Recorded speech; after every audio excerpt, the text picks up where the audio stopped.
So last week we started our series on how to become Polish, covering the basics of genealogy. This week, with a very special guest, we are going to examine how people of Polish heritage can actually become Polish citizens by descent. This is a fascinating topic, and I think it's crucial to anyone who would like to come here and be a part of this brilliant country.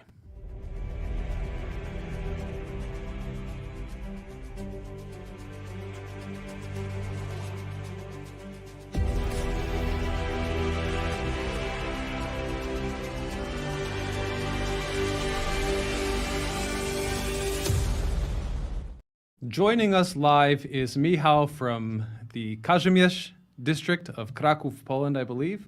So we're speaking from across the country, and Michał, with his colleagues at Your Roots in Poland, specializes in achieving Polish citizenship by descent, so through ancestry. This is a fantastic service, one that I fortunately don't need because I'm already a citizen, but one that I believe anyone who wants to connect to Poland should embrace. So, Michał, how did you get into this very unusual profession? Yeah, I'm very happy to work in the field because it's a rare opportunity to use background in history and use it for modern purposes, more than sentimental purposes, right? So they use it for legal reasons. We use it to improve people's lives and goals and dreams. For example, to come to Europe, to live here, study, work, use their Polish background and rediscover their family's history also for the purpose of improving their own lives. So it's a very interesting combination. Absolutely. Well, becoming a citizen of a country, especially if you feel close to that country's culture, it's like the ultimate blue check mark, I think. And it gives you an assurance that you always have a place in that country. It gives you confirmation that you are, no matter what anyone says, a true part of it. And so what you're doing is very, very impactful. But I'm curious, how did this even occur to you to operate such a business? It's very unusual. Yeah, actually, a very good friend of mine started her journey in that field. And she recommended for me that subject, and I immediately got hooked in on it. And she's still working in the field as well, so also not tired by it. So that's my story.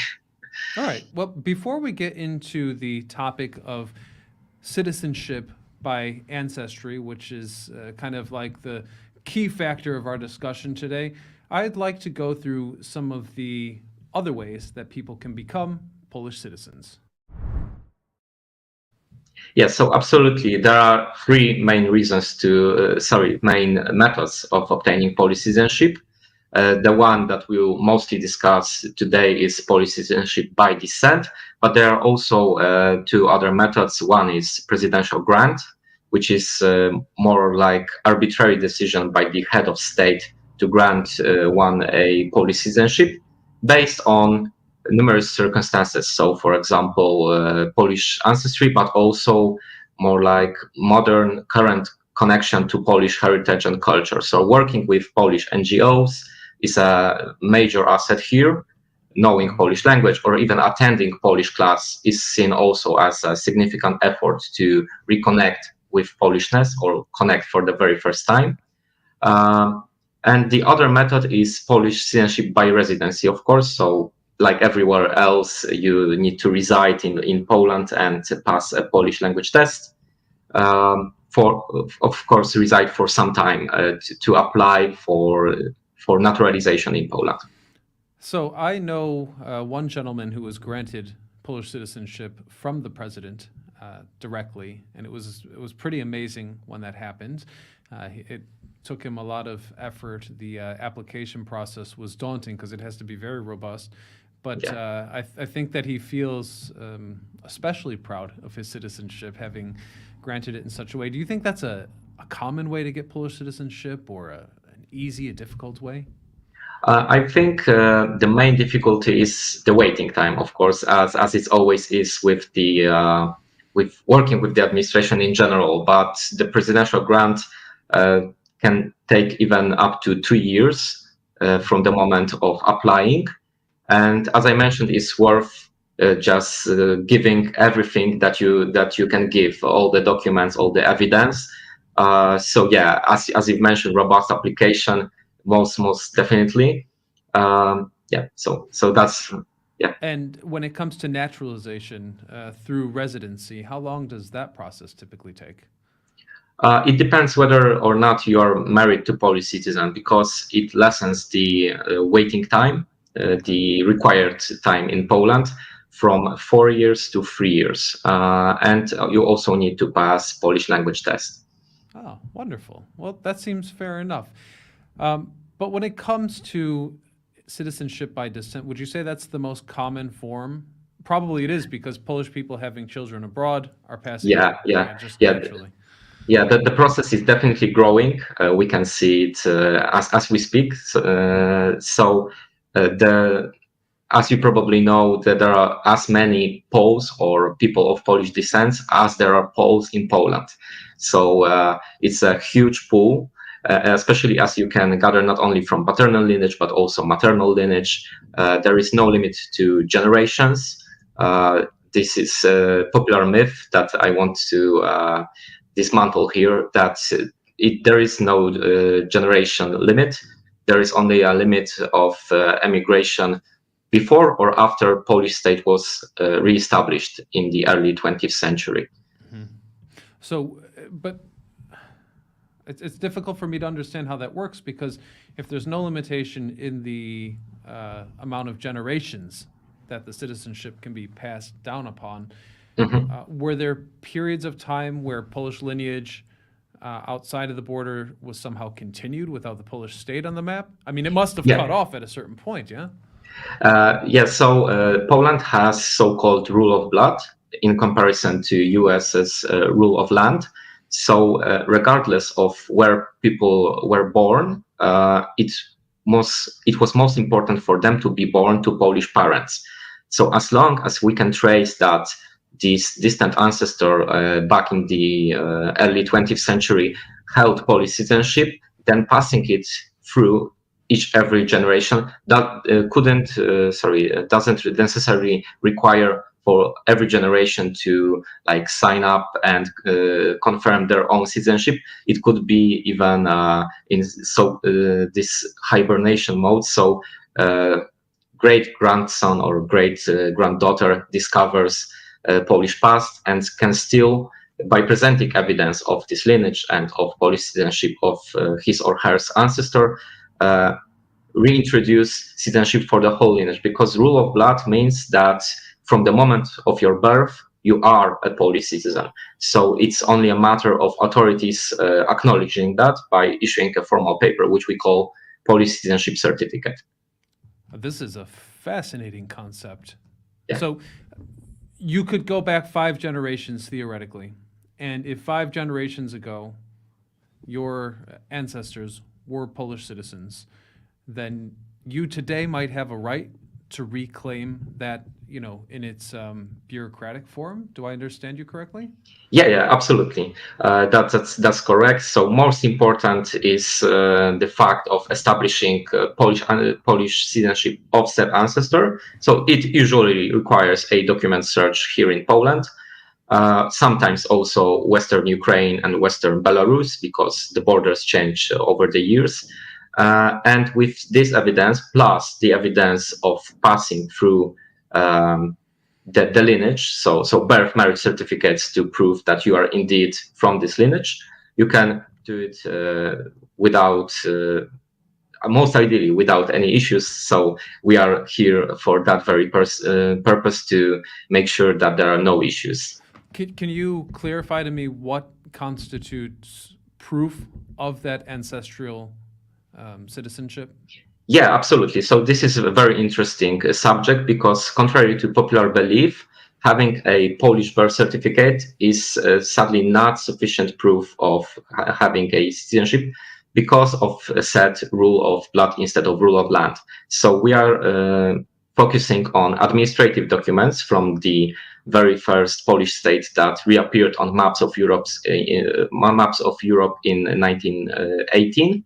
So those would be population censuses, military draft lists, voters lists. So very interesting genealogical sources that are not used so commonly as vital records. So as birth and marriage and death records, we also have so-called administrative records where the state acknowledges some fact from person's life. Okay, but if you're a peasant in a village, you have a record in the church, for sure, but wouldn't it kind of be rare for them to take part in administration, or am I misunderstanding? Fortunately, there were numerous population censuses run in the country. First one in 1921.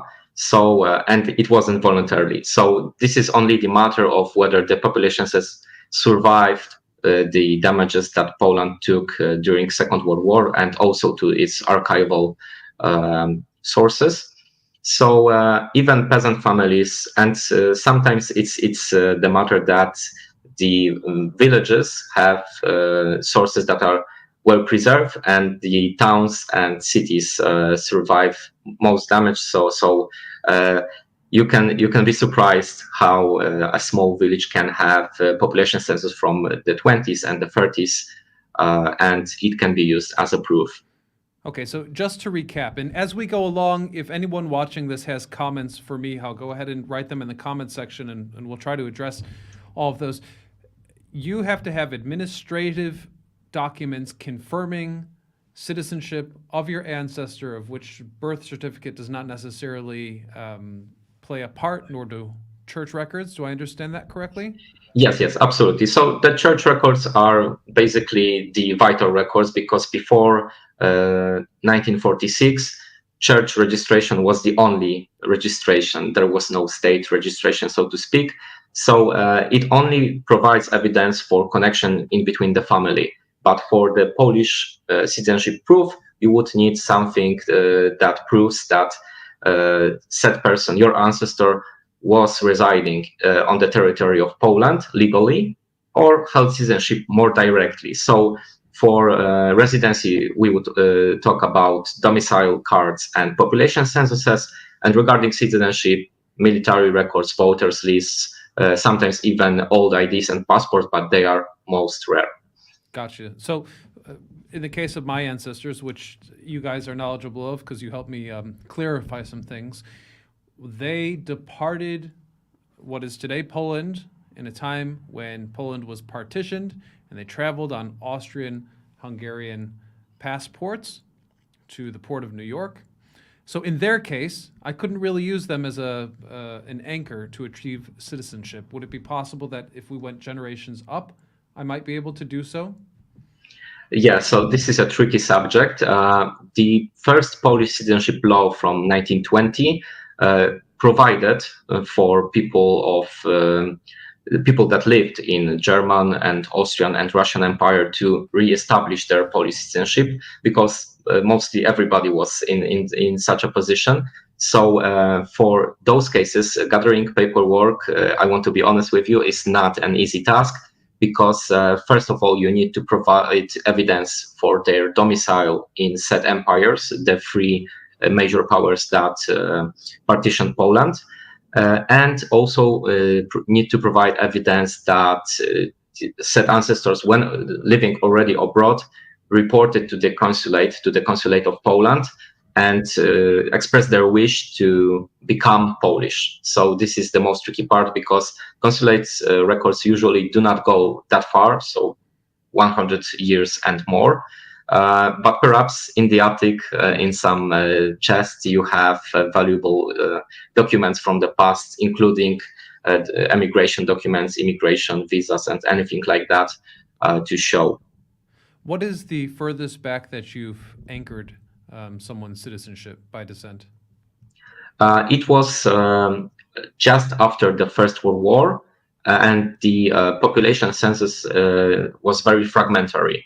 It was from Toruń, and it wasn't even a formal countrywide population census, but rather for the very district of Toruń that we were looking for. and we needed to establish that it happened after the war. The most important evidence here was that the card was written in Polish and not in German or Russian or any other language. So you had a card from over 100 years ago that you Yeah. used to establish a living person's Polish citizenship, admission to their mother country. How did you trace the lineage from that card to that person? You know, what is the process of painting a picture that legally is credible enough to achieve a positive decision?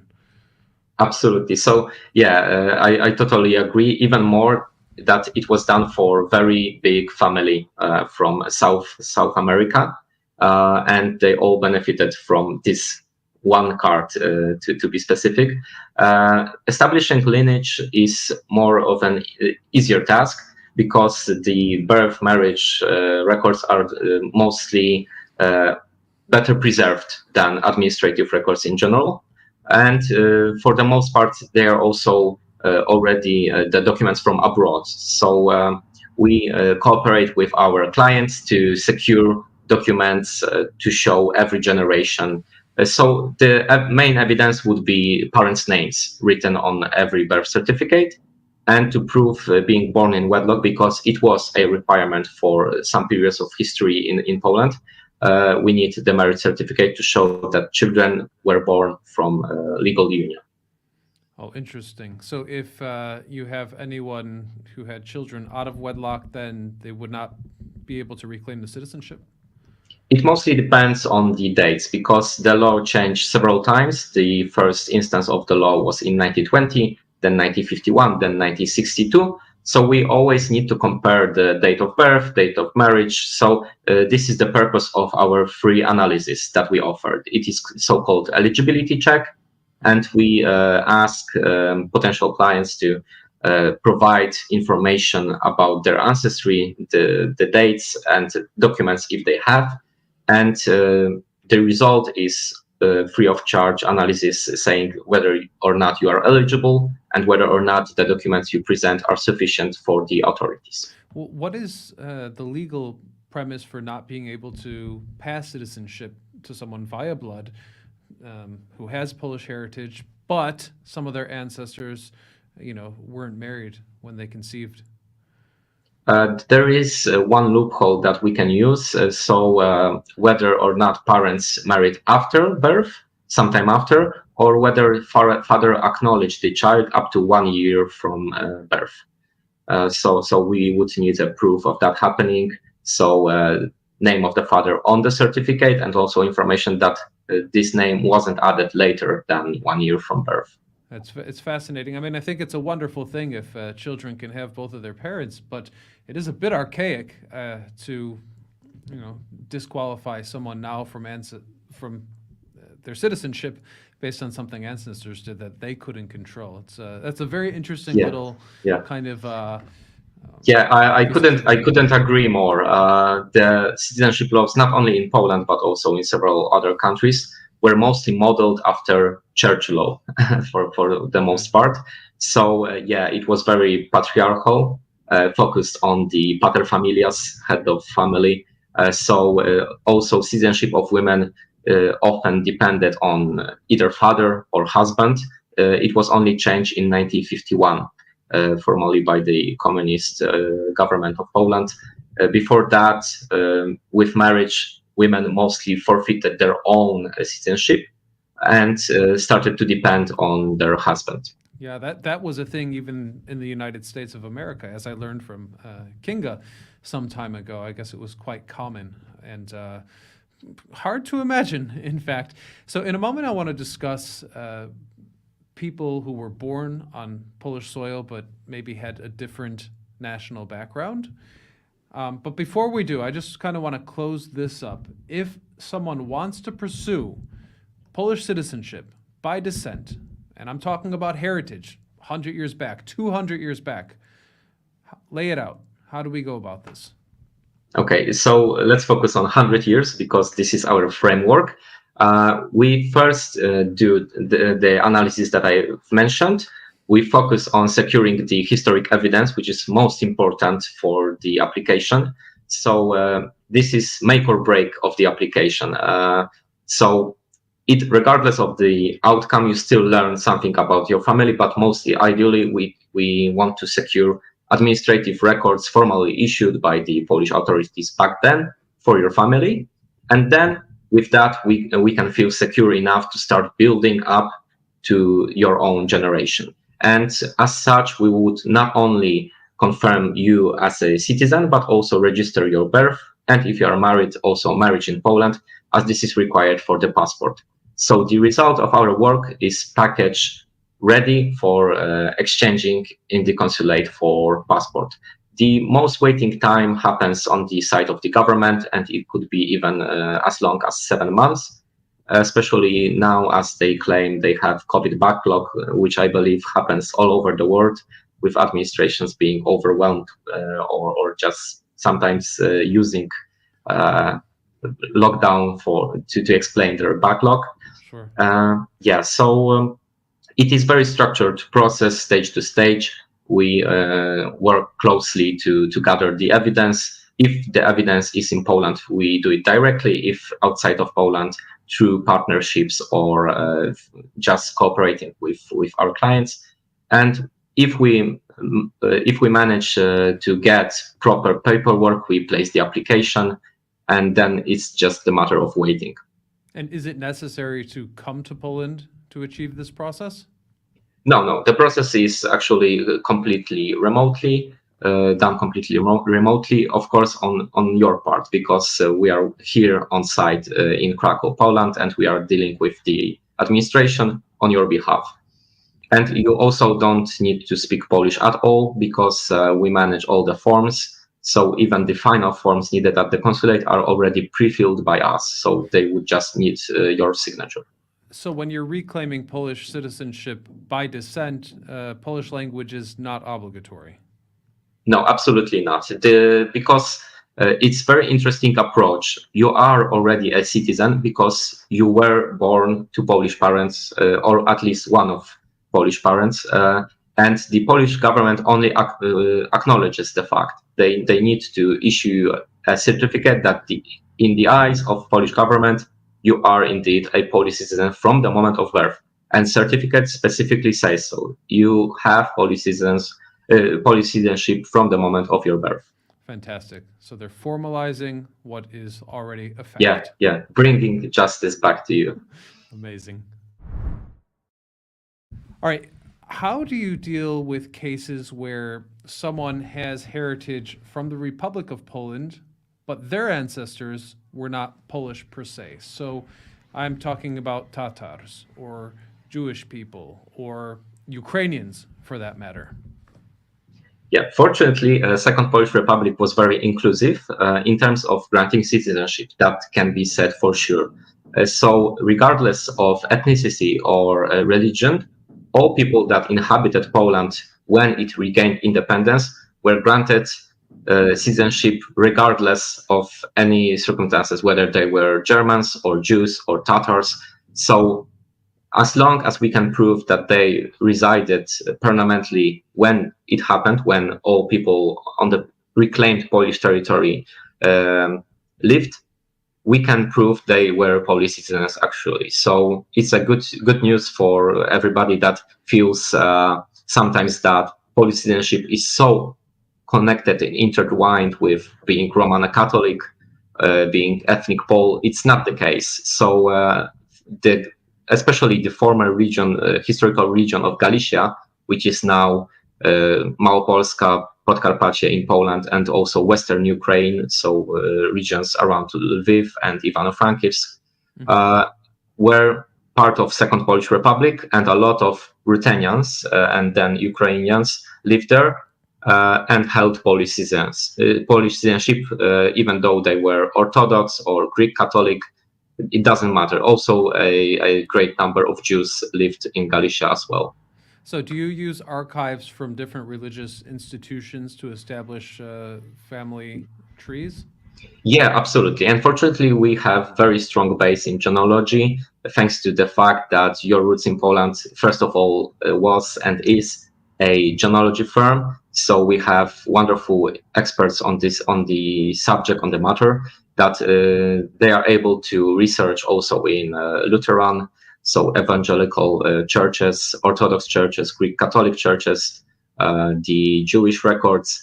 There is also a possibility in Galicia to search for documents from Armenian church, right? So very, Wow. very oriental.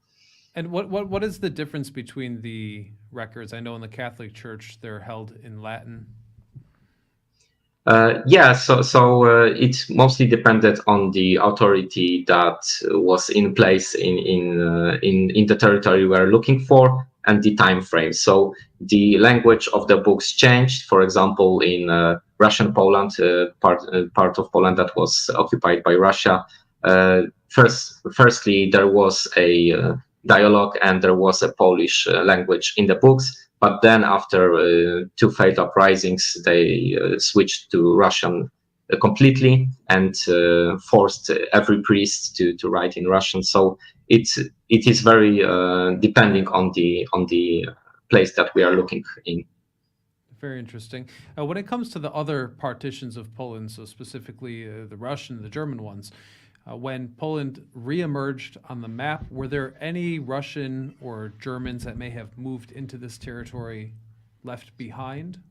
There was a significant population of Germans. That's for sure. They didn't move to Germany. Well, some of them did, but for the most part, they remained on the Polish territory. Regarding Russians, there were not so many ethnic Russians on the core Polish territory. And even if they were, they most likely emigrated before when they were fighting the civil war in Russia, right? So white and red armies and anything like that, they probably left for the most part. Well, the reason I'm asking is if you say that citizenship can be based on administrative records, I'm only curious if those left behind obtained Polish citizenship and thus could pass it down to people in Germany or Russia today. They most definitely held Polish citizenship if they remained, but the matter of whether they remained Polish citizens and were able to pass it further is also a rather complicated matter because communist government after Second World War made several decisions with both Germany and Russia, Soviet Union back then, to limit dual citizenship. So we also need to check case specific whether a family left directly to Germany or Soviet Union, and as such they were so-called repatriated. So they forfeited their Polish citizenship and only got the German or Soviet one.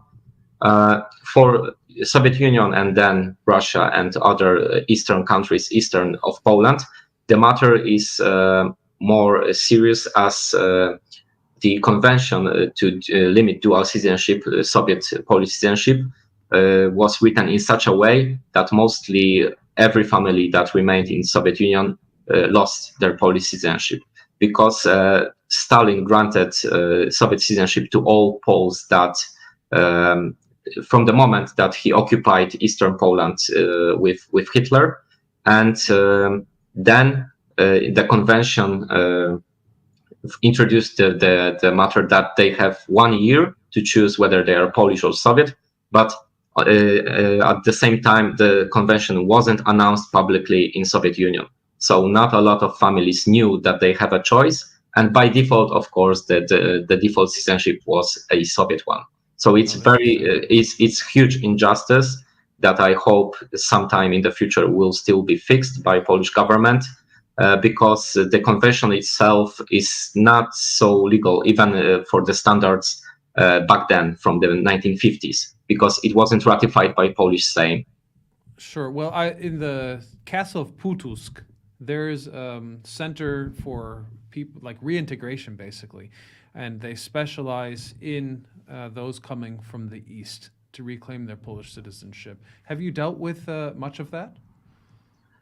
No, sadly, I didn't deal with many of those cases. I know for a fact that they are mostly often what is called Karta Polaka, which is not citizenship, but grants several privileges and also discounts for public services in Poland for people that have Polish ancestry and come from every direction, but mostly from the east. Yeah, it's amazing how wide it goes. One of the videos we did here on Cult America was about a village in Turkey that was founded by Poles, and to this day, there are people who speak Polish in a very specific way, I must admit. They also hold Catholic Mass, and you would never, ever expect that on the Asian side of Turkey, such a kind of enclave would exist. Yeah. Poles were very people that like to move. Yeah, and in Turkey, I believe it was called Adamów or Adamówka, something like that. Exactly. Yeah. Or Adampol. Maybe it was Adampol. Yeah, Adampol. Yeah, Adampol. Yeah, you're right. There's also an Adampol in Poland. I think it's somewhere in Podkarpackie, near the border of Ukraine. So, just to summarize, if one wants to reclaim their Polish citizenship and they actually have heritage here, there's a good possibility that they already are already are citizens. They just have to confirm it, and they should reach out to you. How can people get in contact with you? Yeah, I imagine that would be a very pleasant surprise to learn that you had all the time something that you can just prove. So you can reach us by contacting us directly. Your Roots in Poland, using our website, email, phone. We are also present on Facebook. There is this huge group that we administer, which is called Polish Citizenship and Passport. And we also have contact forms. We have surveys if you wish to pass very specific information about your family from the very start and to make your analysis more expedited. Then you can fill out our survey, which will ask who were the members of your family that left, when did they leave, and questions like that. So our specialists, when contacting you, already know some basic information about your family. Wonderful. Michał, thank you so much for joining us today. Thank you. I cut him off a bit prematurely. Sorry, guys. Still getting the hang of this. But I want to add a little emphasis here. Becoming a citizen of Poland is a fabulous thing if you're looking for a way to reconnect with that heritage. And my friends at Your Roots in Poland are perhaps the best option that is available on the market. And this is not a paid promo. They are my friends. I love what they do. And I'm really grateful that they have agreed to be a part of this series. In part 3, we will discuss how to actually embrace Polish culture with Karolina. So look out for that. And until next time, hit the subscribe button. Thank you for watching.